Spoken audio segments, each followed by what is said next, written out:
I would like to share a passage from the larger sutra, the sutra we Jodo Shinshu relies on. And this is a passage where Shakyamuni Buddha talks about the practice of Bodhisattva Dharmakara. And please join me in Gassho. Please put your palms together. This is on the Three Pure Land Sutras, Volume 2, page 32.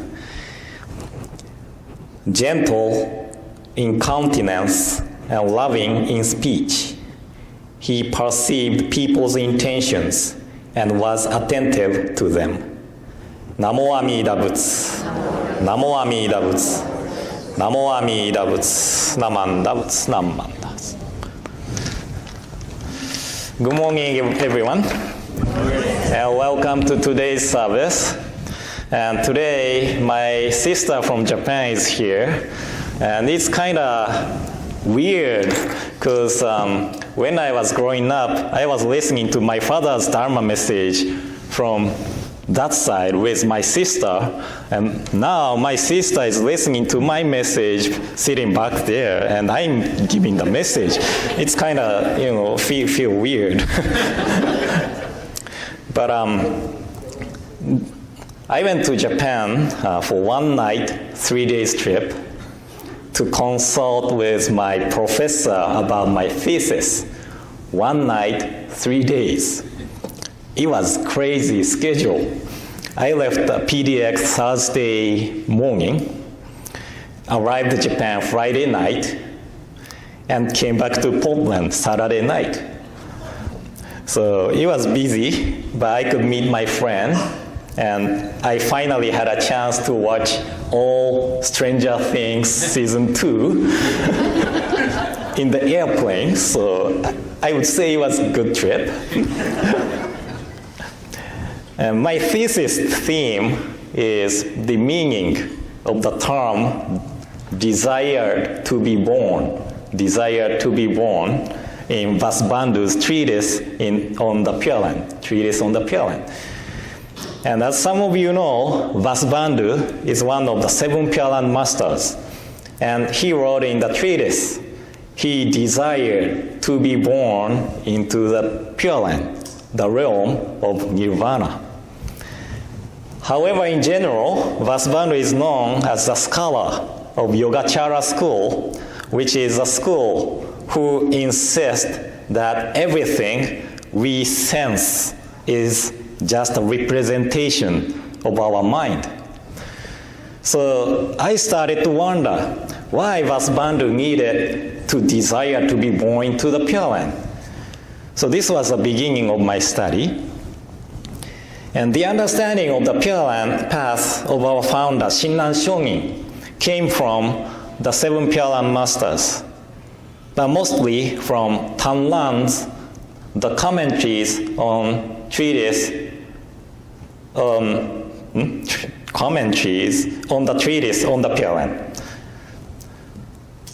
And Vasubandhu's treatise itself is really simple, so it is difficult to understand the true intent of Vasubandhu. So Tanlan wrote commentaries to make it understandable. So we cannot discuss Jodo Shinshu without Tanlan's commentaries. But these commentaries contains a lot of Tanlan's own understanding. So, to find out the true intent or true intention of Vasubandhu, we need to study different writings of Vasubandhu. Does it make sense? To understand the true intent of Vasubandhu's treatise, we need to study the other writings of Vasubandhu to understand Vasubandhu's ideas or philosophy, to make it to understand the true intent of Vasubandhu. But anyway, if I start talking about this, it takes hours and hours. So I'm sure everybody get bored and sleepy. So I will stop talking about it. But Vasubandhu is really interesting person. He's really interesting person. He became a monk under Sarvastivada, one of the early Buddhist schools. And he was really good at discussion and debates.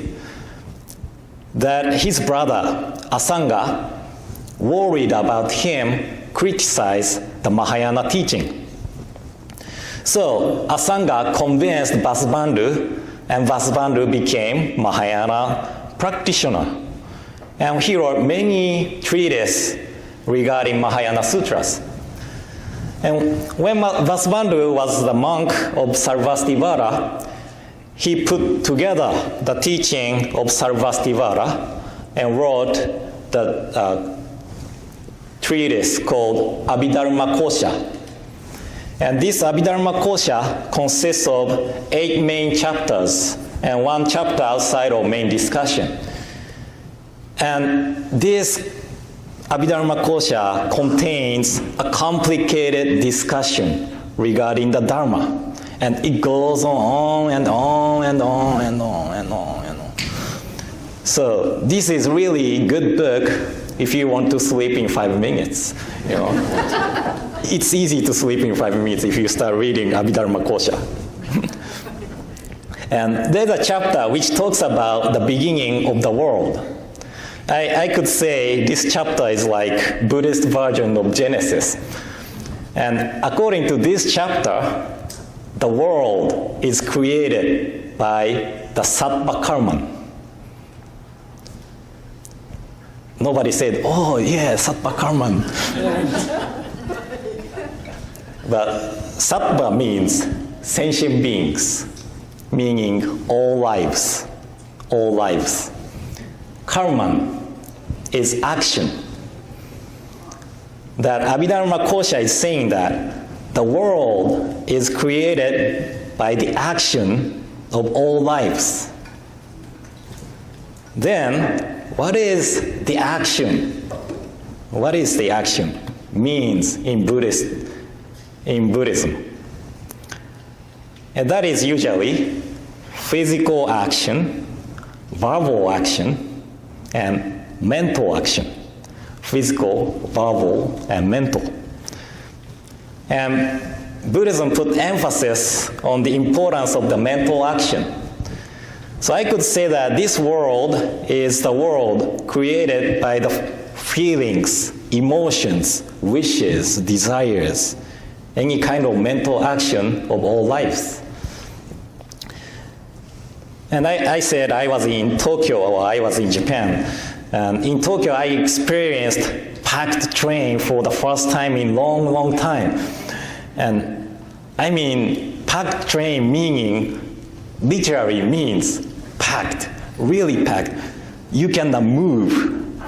And I started to wonder, how many people are on this train? So I calculated. I was on Yamanote Line, which circulate Tokyo's main towns.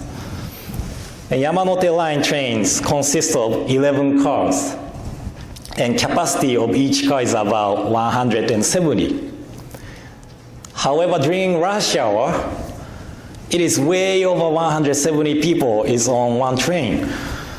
And I heard it is about 250 people is in one car.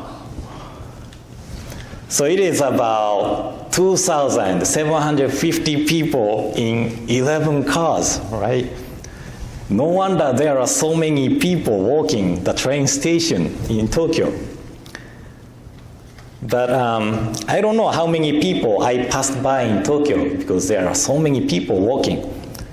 But all of them, each of them, are living their lives. They are living, holding their feelings, right? So it could be somebody's birthday, wedding anniversary, could be someone's day of passing. Everybody is living with a feeling for the day. The train I was on, that was created by the wishes of people to carry more people in one time. The airplane, which made my one night, 3 days trip to Japan possible, was created by the wishes of people to travel further in short time. cars, buildings, bridges, and not only the civilization, but also the nature is created in accordance with the feelings, desires, and wishes of all lives.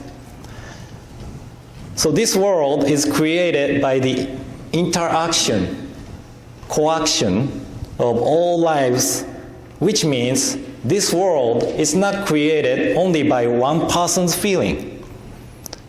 There are always the feelings of the others. But often we ignore the other's feelings and insist the way how I think and how I feel. The passage I shared at the beginning is a passage from the Raja Sutra, where Shakyamuni Buddha talks about the practice of Bodhisattva Dharmakara, who later became the Buddha named Amida. And Shakyamuni Buddha said, gentle in countenance and loving in speech, he perceived people's intentions and was attentive to them. Gentle in countenance and loving in speech, he perceived people's intention as was attentive to them. And I don't think we are able to always act like Bodhisattva Dharmakara. Instead of gentle in countenance and loving in speech, we swear at people and we make faces. Instead of perceiving and attentive to people's intentions, we often put emphasis on I. And I'm sure that we are not able to change this habit so easily, but we can make this Bodhisattva Dharmakara's practice of gentle countenance, loving speech, perceiving and attentive to people's intention as guide or light of our lives. When we feel that we are not being kind to the others, we can remember this passage and rethink our own action. And if we start to rethink our own action, as I said, the world is created by our action. So the world becomes a better world because our action is really important. And we spend a lot of time with family members and friends. And when we spend a long time, we might get angry at each other and lose kindness to each other because of the accumulation of tiny things. But when each of us begins to know that this world is created by the feelings of life, all the lives, feelings of each other, I believe that we can be more kind to each other. So let us keep this passage from the Raja Sutra with us today. Whenever we feel that we are losing kindness to each other. And please remember, gentle countenance, loving speech, perceiving, and attentive to people's intention. So thank you all for coming today. And in closing, please join me in Gassho. Please put your palms together. Gentle in countenance and loving in speech, he perceived people's intentions and was attentive to them. Namo Amida Butsu, Namo Amida Butsu, Namo Amida Butsu, Namanda Butsu, Namman.